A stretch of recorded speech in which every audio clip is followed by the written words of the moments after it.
Hello అండి అందరికీ. మా బుల్లి వీఐపీని చూడడానికి కొంతమంది గెస్ట్స్ అయితే వస్తున్నారు.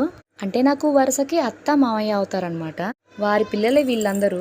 అసలా చిన్ని పాపను చూడడానికి వీళ్ళైతే బెల్లం చుట్టూ ఈగలు ముసిరినట్టు ముసురుతారు. కానీ చిన్ని పాపేమో అస్సలు నిద్రలేయడం లేదు. పప్పుచారు చూపిస్తున్నానని ఏంటి గెస్ట్స్‌కి పప్పుచారేనా అని అనుకోకండి. ఎందుకంటే మాలో కొంతమంది సోమవారం నాన్ వెజ్ తినం కాబట్టి పప్పుచారు. తినే వాళ్ళకి మటన్ కర్రీ. చాలామంది మటన్ని కుక్కర్‌లో పెట్టంగాల్నే ఆ కుక్కర్‌లో నుంచి వాటర్ అయితే బయటకొస్తూ ఉంటాయి కదా!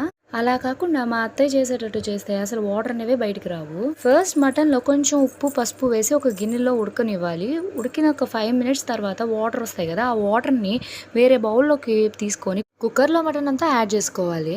కుక్కర్‌కి మూత పెట్టేసి మనకి ఎన్ని విజిల్స్ కావాలో అన్ని విజిల్స్ రప్పించుకోవాలి. ఇప్పుడు మనం ఎంత హై ఫ్లేమ్‌లో పెట్టినా ఆ విజిల్ నుంచి వాటర్ అయితే బయటికి రాదు. ఇక్కడ మా గెస్ట్‌లు అయితే తినేసి తొందరగా వెళ్ళిపోతున్నారు వర్షం వచ్చేలా ఉందని. ఇంకా మీరైతే మాత్రం సబ్స్క్రైబ్ చేసుకోవడం